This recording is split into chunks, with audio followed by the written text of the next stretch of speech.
Welcome to Anything Cricket. Let's talk.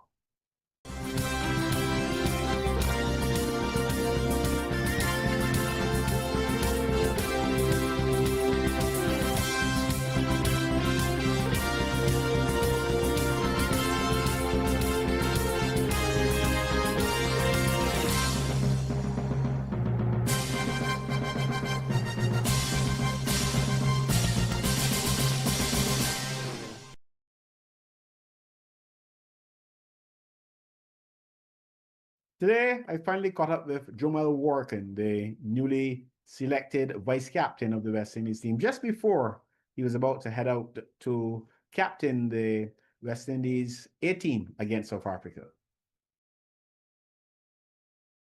Jomel Warrican, always good to talk to you. First of all, congratulations on being named as the vice captain of the West Indies Test team. An announcement that I suppose surprised many people, not necessarily because they don't think that Jomel Warrican is capable of a leadership role, but it is or has been unusual to name vice captains even before a team has been named. Were you surprised in that regard? No, I wasn't surprised because, as I said from before, anyone that did the interview has the possibility of becoming a captain. Then instead, I choose someone from our same six to be a vice captain. So from being a part of the group that was selected to do the interview, anyone's in with a show. Okay, so how do you feel though being selected to do the interview? I mean, I know Jamal working for a while, and I know you to be a hardworking cricketer, a serious cricketer, a guy who puts in training.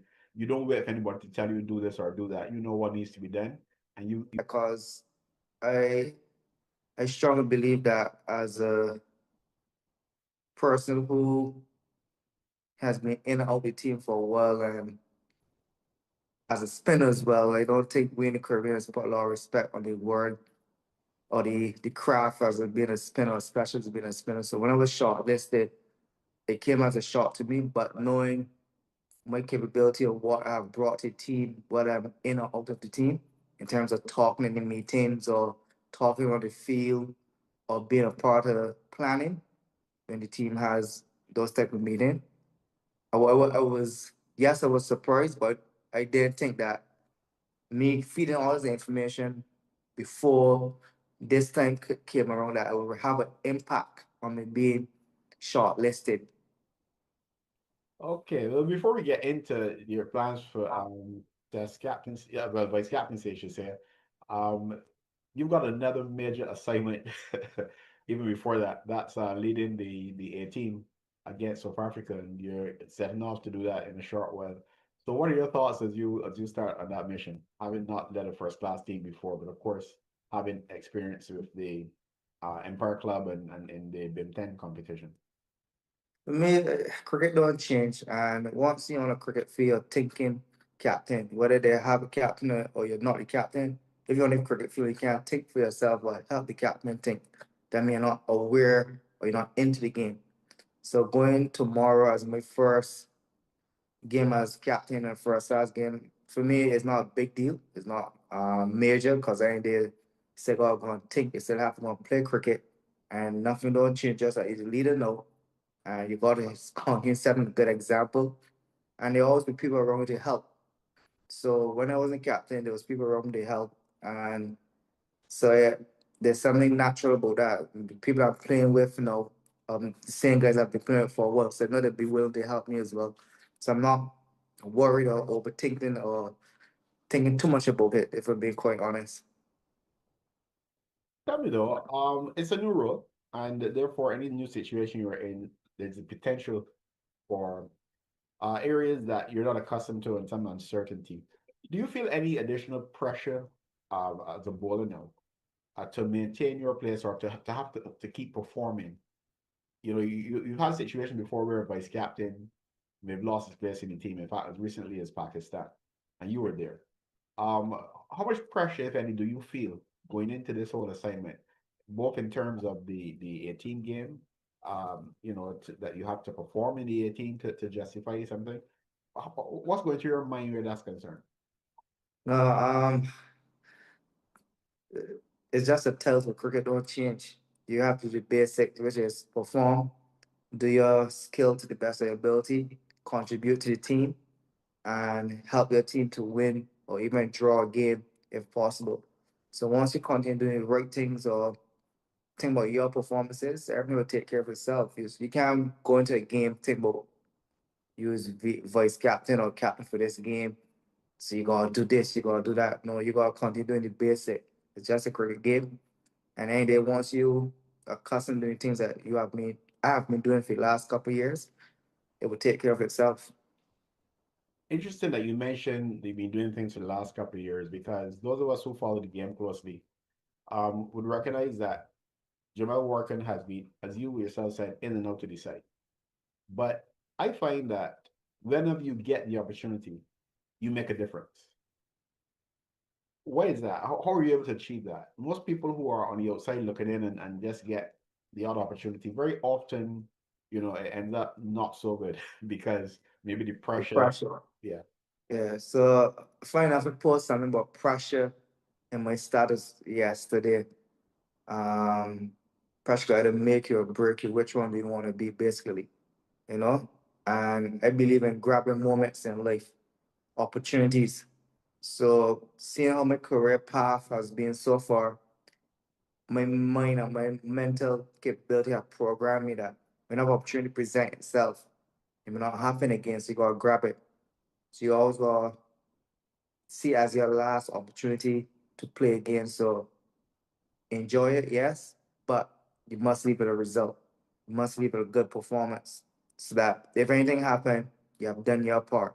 That's just how I basically live. So I've been in so many positions where I'm in, out, and the life of ups and downs that yes, you do feel pressure, but I live for pressure though. And that's the best way of putting it. But how frustrating is it though, if it is frustrating, that despite the performances, and not only talking about selectors now, because sometimes selectors are bound by certain other objectives that might not be obvious to the general public, or sometimes not even to the player.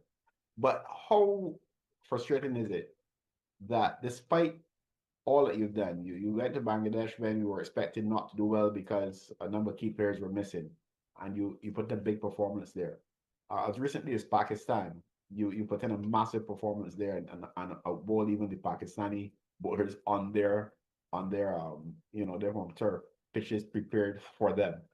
Yeah. But yet you get the impression that John Public doesn't see Jomel Warrican as a fixture, as an obvious selection.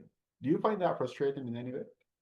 No, because hey, the word fans come from the word fanatic, so could think what they want, they could feel what they want. It's just fans. And they want the people close to me or the people that empower understand my capability or the importance to the team. That's all that matters to me. So when the public or the fans call in on the show or post what they have to post on Instagram, it's a free will. And you can see clearly they have nothing to lose. That's why they do these things. And so it don't affect me because at the end of the day, if you allow negative thoughts to affect you, you put yourself further back where you want to be. You know? So I always tell people, allow people to feel how they want to feel and allow people to see things from their perspective as well. If that's how they think, understand why they might feel that there's someone better than you that in their eyes are better than you, so you understand that. But once the people that are close to me see the value that I have and the person that are in control, meaning the selectors or the coach or whoever, sees the importance of my role or what I can bring to the team, that all that matters to me. You talk with people close to you, and I know that one of those people from the start would be your dad. Hmm. I guess you can confirm that and share with us if there are Yes. other people who are very close to you who in some way, not necessarily in terms of helping to improve your skills, but you know full well that the psychological aspect is as important as the physical going out there and playing. So who are some of the people who keep you going? Well, it's a long list, but I try to at least get the most important people. So as you said from before, my father, there's my mother, there's um, someone considered my second mother as well, Corinne Leacock.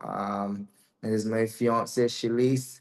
There's my close friends, whether it be Craig, Kevin Stowe, Kevin King, and also my friend Myra Prasad.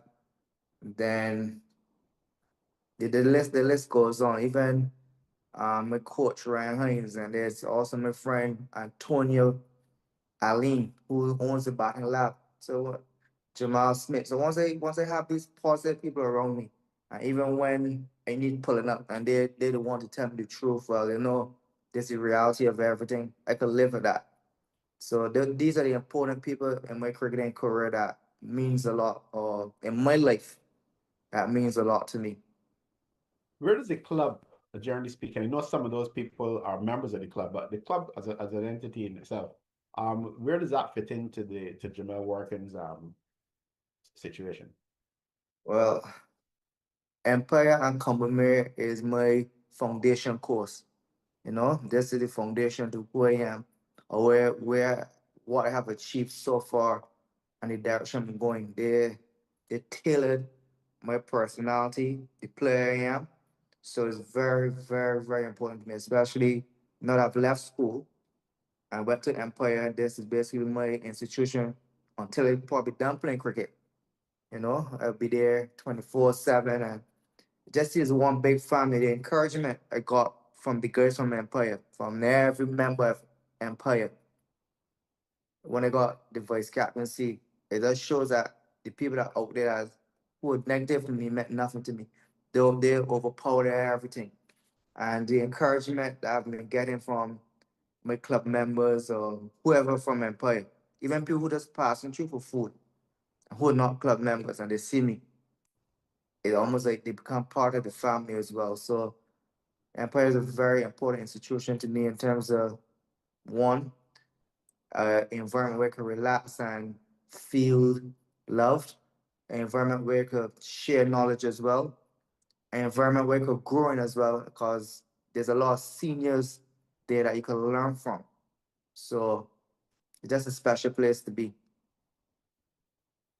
And of course, your reference to passing by for food, I think half of Barbados now should know that Empire is a place where you can go have lunch. And of course, Yes, occasionally, I guess on weekends, you have a karaoke and stuff like that. Probably one of the few remaining cricket clubs that has a social life outside of cricket. definitely. I think Sue doing a very good job in terms of encouraging people to the club. There's even bingo night during the week now. And, and then, as you said, it's karaoke on the weekends. There's always something to do at Empire. And there's food there all week as well. So go past it at lunchtime and have something to eat. And even after work as well, she's there. So that's amazing, the club culture and the club life that we have there now. Knowing that it's something that's dying in Barbados. So to see that we still have that will of fire to continue to burn is amazing. I often wonder, yeah, going back to the statement I made earlier about your being always ready when the call comes. And sometimes I wonder if that's because of the amount of cricket you play. Because you've got so many situations where cricketers, when they get to a particular level, they don't necessarily have the time or find the time or make the time to represent the club or the village or whatever. And you kind of do both because I know you represent Empire whenever you can. I've heard of situations where you call the head from overseas to say, leave a play for me. True. Um, and I believe you're also connected to, is it Bashiba? How, Basketball, yeah. how do you think this? I mean, yes, you play because you love it, but do you think this has an impact as well on your ability to perform, even if you get a call, let's say, at short notice? Yes, because you know what? And it keeps you sharp. It keeps you improving. It helps you to understand your role. And most importantly, when you play for your club, that there's two things that it have helped me with a lot. And when I do play for Basketball Empire, I have to be the man. I have to perform each and every time. In order for most of the time for us to win, I have to perform. So therefore, when I do get opportunity to play for West Indies now, I take that same mentality. I have to perform to be here. So it is never a chance to come and relax or be comfortable. Or I always tell myself, you're a little bad game. You're human, which you are.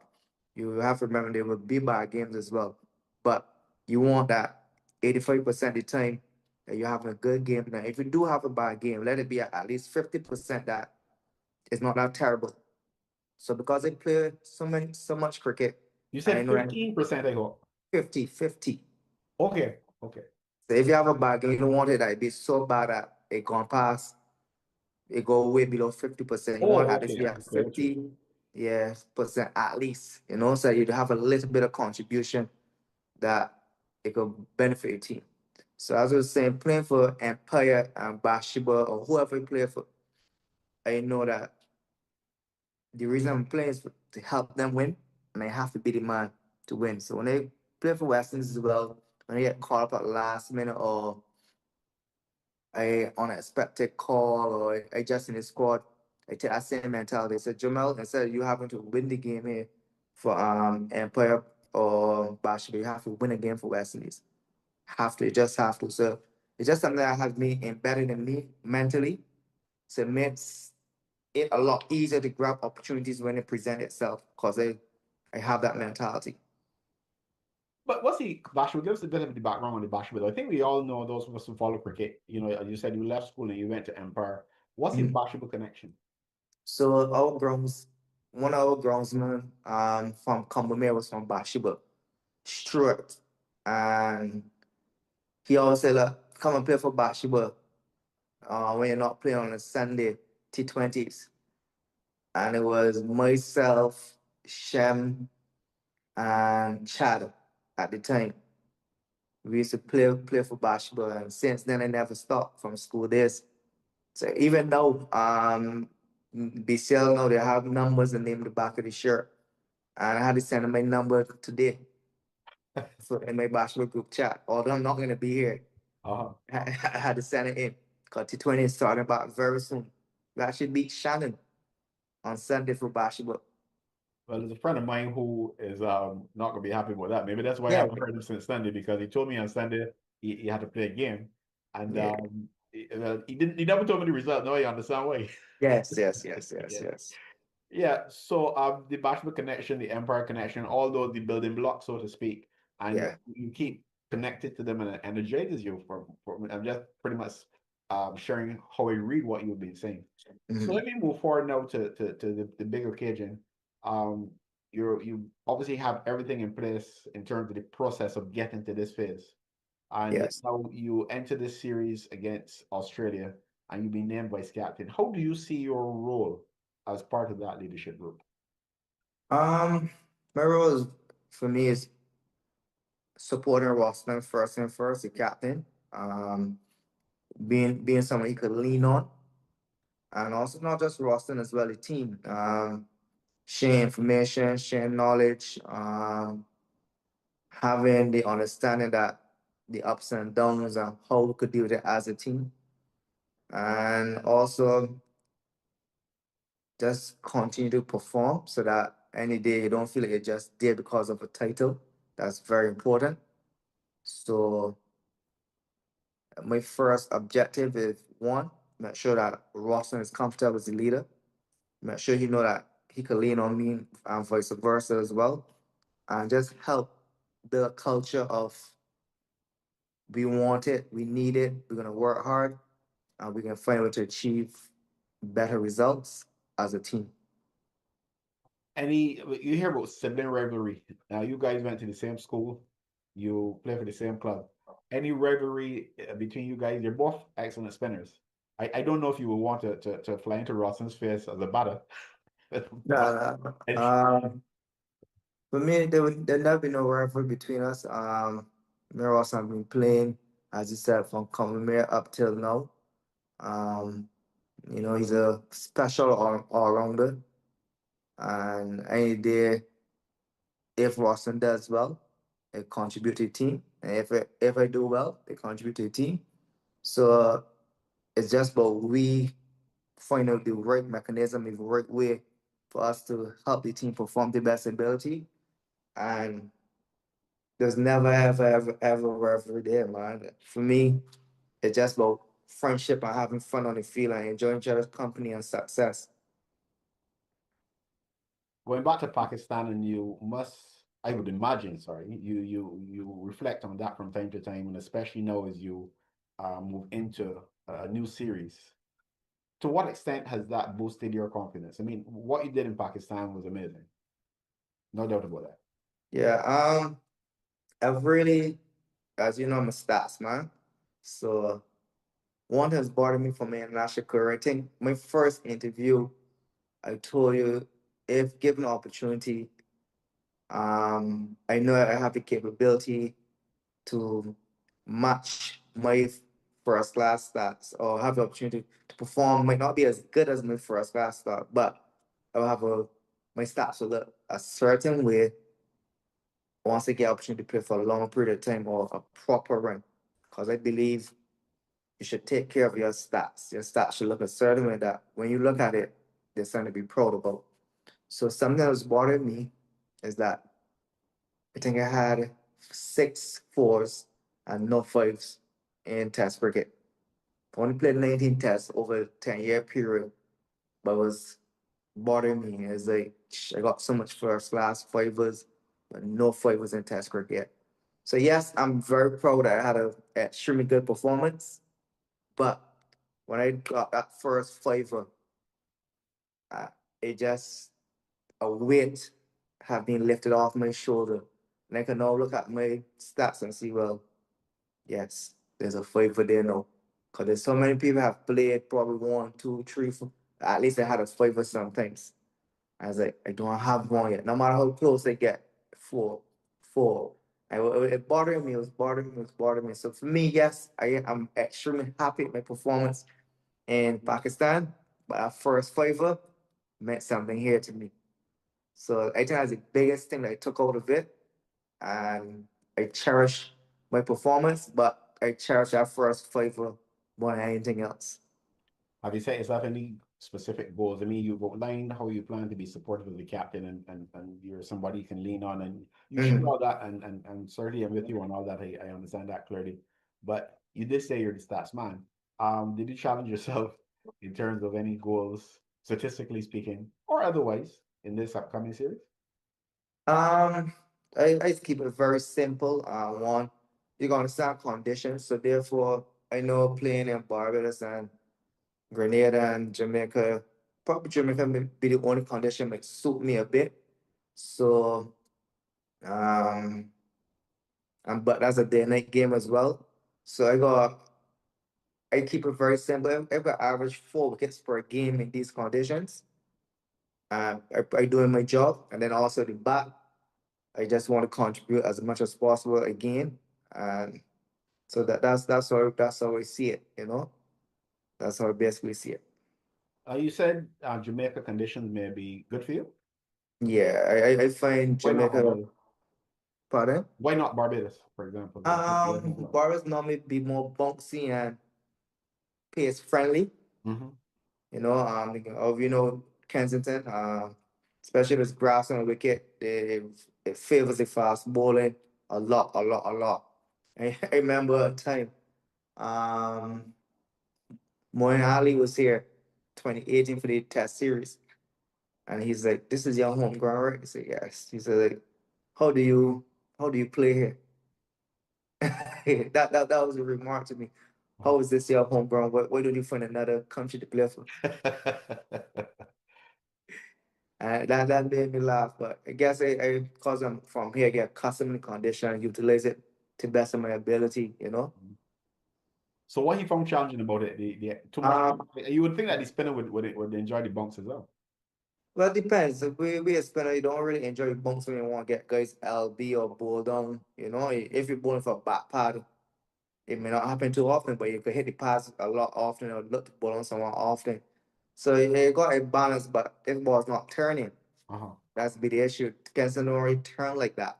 So it's okay to get a lot of bunks, but if the ball is bunks and not turning, it almost become useless.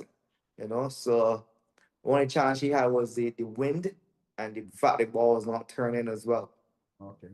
Well, having two spinners though, I mean, I don't think you are a selector, but Hmm. how does that affect, let's say, on a pitch like Kensington, being able to use what traditionally has been four pass bowling? Well, for me, I I I don't know if this may come across as rude or disrespectful, but I think we have to understand Watson's a batsman. You understand? I think there's a misinterpretation of Watson's a spinner. Mhm. as well. Watson is a batsman, a very good batsman as well. So I think batting is Watson's first objective is to bat. Then he can help out with overs as a spinner. Mhm. But do you want to go in as with a part-time spinner in tough conditions? That's where we I think have been missing the plot for a while. You may need a specialist. Sometimes you could take the risk and play Watson as a bowler, as a batsman who could bowl, but Watson's first goal is to bat. And then from there we could decide if you want your fast bowlers or you want you want a spinner for sure or not. But I think we always feel Watson's a bowler, a specialist bowler. He's not.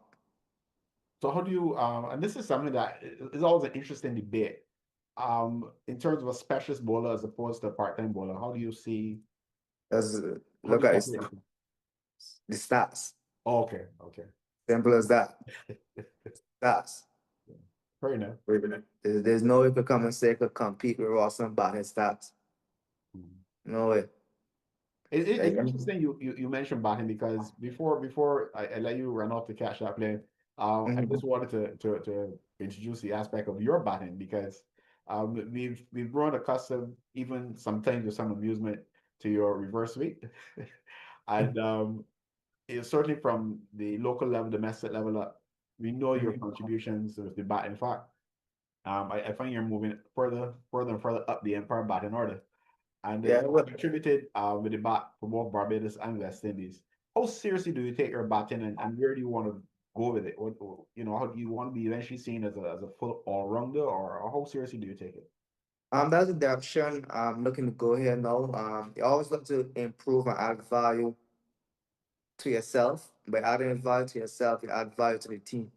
So I've been in the batting lab a lot of recent, put in some work to get to the stage instead of just being a person who have little cameos or play a little good knock. Could be someone that you could rely on consistently. So understand batsmanship. So that's why even these last couple 2 games, when things got tough, like to say, why not go and face the fire earlier? Let me see how close I could bring the game down or put myself in tough positions, high up the order. Because there's something I've learned a lot. When you bat down the order, there's a level of freedom and not you don't have nothing to lose. But if you want people to take it seriously about your batting now, you have to be able to move out the order and be well calculated and know when to make certain choices and make certain decisions. So that's the reason why you have seen me moving up the order for Empire. So I could think clearer and make better decisions and not feel, okay, well, I got 9 losing at 9. I could play freedom. The guys feels more attacking because I'm a tail ender. But the moment if I want people to take me serious as an all-rounder now, so Simba's field setting would be different. Guys may be a little more defensive, so therefore I got to be able to make better decision or work on the ball more. So this is where I'm at now, trying to find the right balance and put in the extra work in the batting lab to get my batting to a certain level that, as you said, maybe teams could take me more serious as an all-rounder and myself as an individual as well. And finally, Jamel, back to the leadership role again. Um, Clearly, we recognize and we accept that there's more to performance than the physical ability to execute. Yeah. There's the mental side, and you talk about decision making, so that's the intellectual side in a sense. What do you think is most needed right now as you go into this new leadership role? What do you think is most needed to get an obviously talented West Indies side to match talent to performance, especially coming up against a side like Australia that's pretty good? Well, that's a very, very, very good question. I think it starts with each individual mentality and thinking and belief.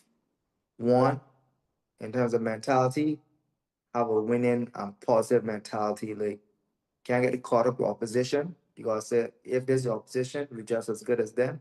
Yes, they have, let's say they're in the World Cup finals, but you know what we could use? We beat this team that was in the World Cup finals, in the World Championship finals, sorry. We know beat them in the last test they played against us. So we gotta have a positive winning mentality, and also we have to back our skills. We gotta decide that there's a reason we're playing international cricket. Once you play international cricket, you're on the same level as your opposition. That's my mentality. I probably that's why I probably whenever I get the opportunity, cause I don't feel that this level is above me, this opposition is better than me. No. Once we are all playing on the same level, that means we on the same playing field, on the level playing field. It's both who make the better decision or who make the right decision. And who keep the composure best or who stick to whatever they have to do the longest period of time. So those are the kind of things that will try to tell the guys, and hopefully everyone could buy into my mentality, or we as a team could have their own method to boost their confidence or boost their belief or boost their game plan. And also hopefully guys are home working harder and knowing that they're playing a very tough opposition and looking to improve on their skills so they could bring value to the team as well. But mentally is very important. As I always tell people, um, 10% skills, 90% mental. Because for me, I'm not the most talented guy. I think that's what the public always on my case as well. You know, I don't look like the most talented guy. I don't look like the most natural cricketer. I don't look like someone that could win games for you and everything. But mentally, 90% of the time I'm there. 10% skills, yeah, so be it. But my mindset and my belief, if I could accomplish anything. Well, working. We wish you all the best, not only in your 18 game, but of course, the upcoming test series against Australia. Thank you very much. That's our show. Thanks for watching. Join us again soon for another episode of Anything Cricket. Let's talk.